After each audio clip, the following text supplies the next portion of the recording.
5 seconds. Start. தலைவர் அவர்களே, கல்வி மசோதா மீது பேச வாய்ப்பளித்ததற்காக நன்றியை தெரிவித்துக் கொள்கிறேன். எனக்கு முன் அங்கத்தினர்கள் பலர் மிகவும் விரிவாக பேசினார்கள். தற்போதுள்ள கல்வி திட்டத்தில் உள்ள குறைபாடுகளையெல்லாம் உறுப்பினர்கள் விளக்கமாக எடுத்து காட்டினார்கள். அவற்றையெல்லாம் போக்க வேண்டிய வழிமுறைகளையும் தெரிவித்தார்கள். இது எனக்கு மிக்க மகிழ்ச்சியை அளித்தது என்பதை சொல்லிக்கொள்ள மிகவும் விரும்புகிறேன். இன்றைய தினம் நமது நாட்டில் இருக்கின்ற கல்வி திட்டமானது ஆங்கிலேய ஆட்சியினரால் சிப்பந்தி வர்க்கத்தை உருவாக்க வேண்டும் என்பதற்காக ஏற்படுத்தப்பட்ட திட்டமாகும். அந்த கல்வி முறையே இன்றளவும் தொடர்ந்து நீடித்து வருகிறது. இந்த முறை என்றைக்குத்தான் மாறுமோ என்று அறிந்து கொள்ள விரும்புகிறேன். இந்த முறை என்றைக்குத்தான் மாறுமோ என்று அறிந்து கொள்ள விரும்புகிறேன். ஏனெனில் மக்களெல்லாம் கல்வி அறிவு பெற வேண்டும். அவர்கள் சிறந்த அறிவாளிகளாக விளங்க வேண்டும். சிறந்த விஞ்ஞானிகள் தோன்ற வேண்டும் என்ற பரந்த நோக்கம் இப்போதுள்ள கல்வி முறை திட்டத்தில் இல்லை என்பதை அழுத்தந்திருத்தமாக சொல்லிக் கொள்கிறேன். அடுத்து, கல்வியானது தொடக்க நிலை, இடைநிலை, கல்லூரி நிலை என்பதாக பல்வேறு நிலைகளில் அமைந்துள்ளது. நம்முடைய நாடு நீண்ட காலமாக அந்நியருக்கு அடிமைப்பட்டிருந்த காரணத்தால் ஆண்களுக்கும் பெண்களுக்குமென தனித்தனியே கல்வி நிலையங்கள் அமையவில்லை. இன்னும் பல இடங்களில் சேர்ந்தே படிக்கும் நிலைமைதான் உள்ளது. நாடு சுதந்திரம் பெற்ற பிறகுதான் அங்கொன்றும் இங்கொன்றுமாக தனித்தனி கல்வி நிலையங்கள் ஆரம்பிக்கப்பட்டு மகளிர் தனியாக படிக்கும் வசதி ஏற்பட்டது. மேலும் நமது நாட்டில் மக்களின் வாழ்க்கை முறையானது மற்ற நாடுகளிலிருந்து வேறுபட்டதாகும். குறிப்பாக பெண்களின் வாழ்க்கை அலாதியானது.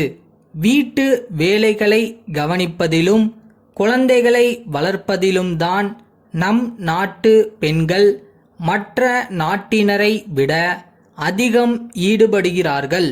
ஆகவே அவர்களுக்காக நம் நாட்டில் தனிப்பட்ட ஒரு புது மாதிரியான கல்வி திட்டம் அமைய வேண்டும் என்பதை தெரிவித்துக் கொள்கின்றேன்.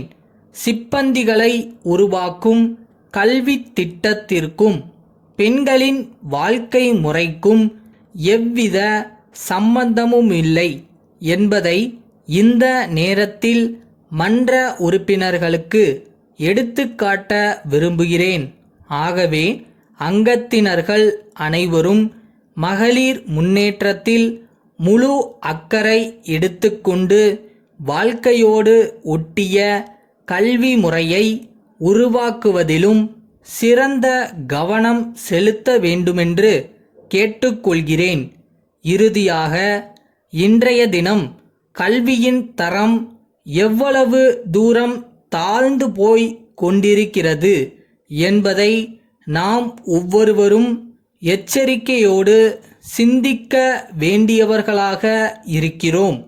தமிழ்நாட்டிலே கல்வியின் தரத்தை உயர்த்தவும் அதன் நிலையை மேம்படுத்தவும் சம்பந்தப்பட்ட எல்லோரும் முயற்சி எடுக்க வேண்டும்.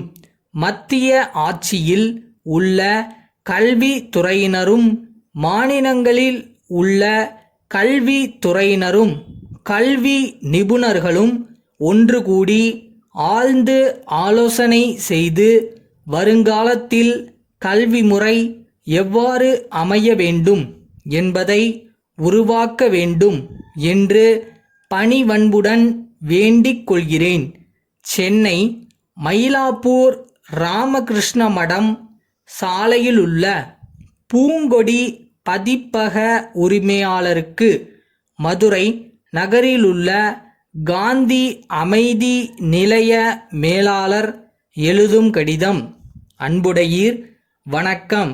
மதுரையிலுள்ள காந்தி அமைதி நிலைய நூலகத்திற்கு தினந்தோறும் ஏறக்குறைய 100க்கும் மேற்பட்ட நபர்கள் வந்து நூல்களை படித்து மகிழ்கின்றனர்.